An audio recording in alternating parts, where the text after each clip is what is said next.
Hey hello and welcome guys to your favourite channel Shiv Gauri health and business consultant. Guys जैसे कि मैं हर रोज़ एक बार कुछ ना कुछ नया डालने की कोशिश ज़रूर करती हूँ इस यूट्यूब चैनल पे।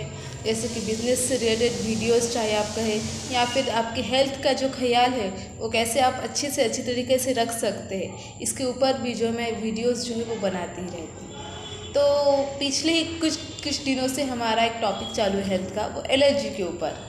तो मैंने उसमें 2 वीडियोस जो है वो अपलोड कर दिए हैं कि आप कैसे जो है एलर्जी आखिर होती तो क्या है एंड कौन कौन सी एलर्जी हैं और आप उनसे छुटकारा कैसे पा सकते हो। और वैसे ही धीरे धीरे मैं हर एक टॉपिक कवर कर रही हूँ ताकि जो एलर्जी का जो हमारा टॉपिक वो पूरा हो जाए और आपको पता चल जाए कि अगर आपको किसी भी प्रकार के एलर्जी हो जाए तो आप क्या कर सकते हो। तो आज का टॉपिक जो है वो स्पेशली डस्ट माइट्स एलर्जी के ऊपर है। अभी डस्ट माइट्स एलर्जी इस क्या है, उसके सिम्टम्स क्या हैं, उससे हम बच कैसे सकते हैं और वो किन लोगों को ज़्यादा अफेक्ट होती है और हम क्या ऐसे प्रिकॉशंस ले सकते हैं जिससे ये जो एलर्जी है मतलब डस्ट माइट्स एलर्जी जो है वो हो ही ना। तो कहीं मत जाइए फ़िलहाल के लिए और just watch this video and अगर इस चैनल पर नए आए तो first of all please subscribe this channel और मेरी डे को स्टार्ट कर देती हूँ। अभी डस्ट माइट्स एलर्जी मतलब क्या होता है कि जो धूल होती है, धूल के जो पार्टिकल्स होते हैं उनमें कुछ हार्मफुल माइक्रो ऑर्गेनिज्म ग्रो होते हैं और हमारी बॉडी जो है वो उन डस्ट पार्टिकल्स के थ्रू जो माइक्रो ऑर्गेनिजम्स होते हैं वो हमारी बॉडी सहन नहीं कर पाती है और इनकी वजह से जो हमारी बॉडी को जो है वो छोटी मोटी तकलीफ़ होती है। और क्या क्या तकलीफ़ होती है मैं आपको धीरे धीरे वो भी बताऊंगी। और ये जो तकलीफ़ होती है उस तकलीफ़ को हम डस्ट माइट्स एलर्जी कहते हैं। और ये भी क्यों होती है क्योंकि उस इंसान के अंदर जो उसकी जो इम्यून सिस्टम है मतलब कि उसकी जो प्रतिकार शक्ति जो है वो कम हो जाती है और वो सर्वाइव नहीं कर पाता है प्रॉपर तरीके से और वो डस्ट माइट्स एलर्जी जैसा जो है वो फेस आउट कर पाता है। तो अभी ये तो मैंने आपको बता दिया। अभी नेक्स्ट पार्ट में हम मूव आउट हो जाएंगे कि आखिर हम ये डस्ट एलर्जी है, डस्ट माइट्स एलर्जी ये किन लोगों में ज़्यादा दिखाई देती है और कौन कौन से ऐसे लोग हैं जो जल्दी उससे अफेक्ट होते हैं। सबसे पहली बात कि जो अस्थमैटिक जो पेशेंट्स होते हैं जिन्हें सांस लेने के में प्रॉब्लम दिक्कत होती है उन लोगों में जो है ये जो डिसीज़ है मतलब ये जो एलर्जी है वो ज़्यादा दिखाई देती है। और एल्जाइमर्स जो पेशेंट्स हैं इन लोगों में भी जो है ये जो है डस्ट माइट्स एलर्जी वो दिखाई देती है। दैन जिनकी इम्यून सिस्टम मतलब प्रतिकार शक्ति जो है वो कम है उन लोगों में भी जो है ये जो है डस्ट माइट्स एलर्जी है वो दिखाई देती है। अब मैंने आपको ये भी बता दिया कि कौन कौन ऐसे लोग हैं जो ज़्यादा सर्वाइव करने के अधीन हैं और तो छोटे बच्चों में भी जो है ये ज़्यादा दिखाई दे सकते हैं क्योंकि छोटे बच्चों की जो इम्यून सिस्टम जो है वो इतनी बड़े लोगों के जो जितने डेवलप होती है उतनी छोटे बच्चों की नहीं होती है और इसके लिए जो है बच्चे भी जो है इस एलर्जी से ज़्यादा अफेक्ट होने के चांसेस जो है वो ज़्यादा होते हैं। तो ये मैंने आपको ये बता।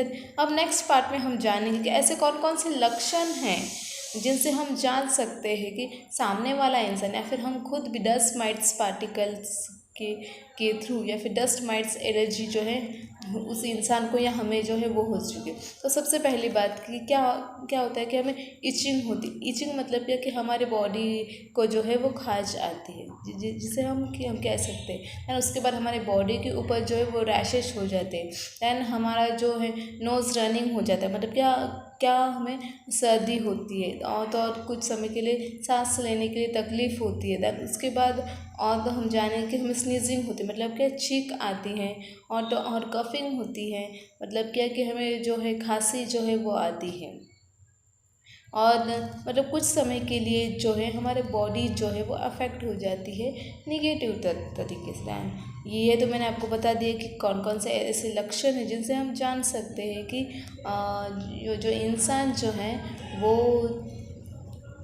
डस्ट माइट्स एलर्जी से जो है वो अफेक्ट कर रहा है। ये तो मैंने आपको ये भी पार्ट बताया। अभी नेक्स्ट पार्ट में हम मूव और हो जाएंगे और जानेंगे कि और एक बात कि जो लोग जो है बीमार होते हैं कुछ समय पहले, वो भी डस्ट माइट्स पार्टिकल्स से जो है वो जल्दी इफेक्ट होने जो है वो उनके चांसेस ज़्यादा होते हैं।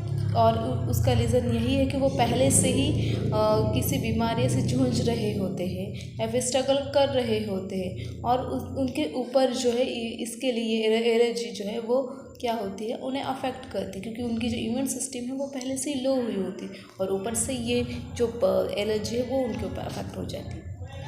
अभी नेक्स्ट पार्ट में हम आउट हो जाएंगे कि ऐसे हम क्या चीज़ें कर सकते हैं, क्या प्रिकॉशंस ले सकते हैं जिनसे जो है हमारी जो है बॉडी जो है इस डस्ट पार्टिकल से जो वो इफेक्ट ही ना हो जाए।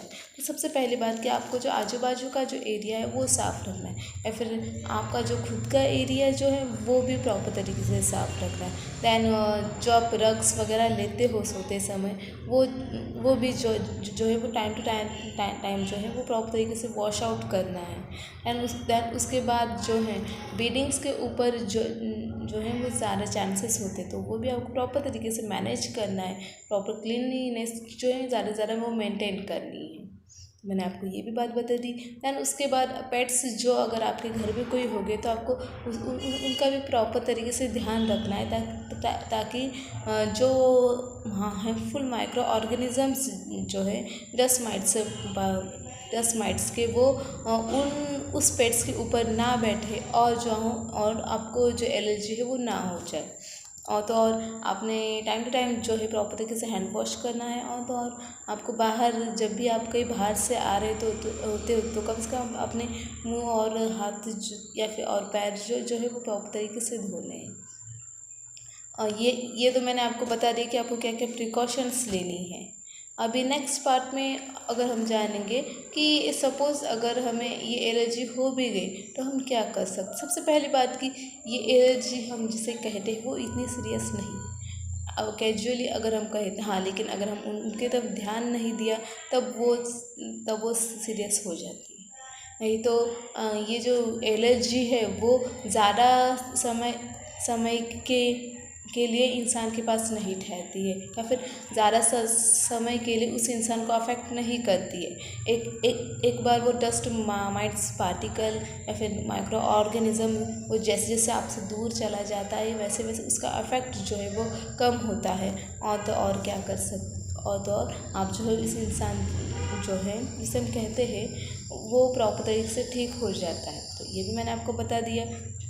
अभी नेक्स्ट पार्ट में आपको क्या करना है कि सपोज़ अगर ऐसा कुछ हो भी गया तो you have to just properly आपको वॉश आउट करना है खुद को। एंड उसके बाद कि आपको जो है आजू बाजू का जो माहौल है वो भी जल्द से जल्द साफ़ कर लेना है ताकि आप जो है ज़्यादा से ज़्यादा जो है अफेक्ट ना हो जाओ। तो मैंने आपको ये भी बता दिया कि आपको क्या क्या करना है। आप डॉक्टर के रिकमेंडेशन से कुछ जो है आप दवाइयाँ वगैरह ले सकते हो ताकि आप उस एलर्जी से जो है वो जल्द से जल्द जो है वो ठीक हो जाए। तो मैंने आपको इस वीडियो में पूरी तरह से जानकारी दे दी है कि आप कैसे जो है आपकी हेल्थ जो है प्रॉपर तरीके से रख सकते हो और डस्ट माइट पार्टिकल्स से जो है डस्ट माइट्स एलर्जी से खुद का बचाव कर सकते हो। और सपोज अगर वो हो भी गई तो आपको क्या करना है। तो फिलहाल के लिए इतना ही दोस्त। अगले वीडियो में मैं कुछ और नया कोशिश ज़रूर करूँगी। तब तक के लिए take care of yourself, keep shining bright, keep smiling, जैसे मैं हर बार कहती हूँ। Enjoy your life, your all moments sweetly. And अगर इस चैनल पर नया हो तो प्लीज़ सब्सक्राइब दी चैनल ताकि मेरी जो वीडियोज़ जो है वो आपको पहले ही मिल जाए। और like this video, share with other family friends. Thank you so much. Thanks a lot.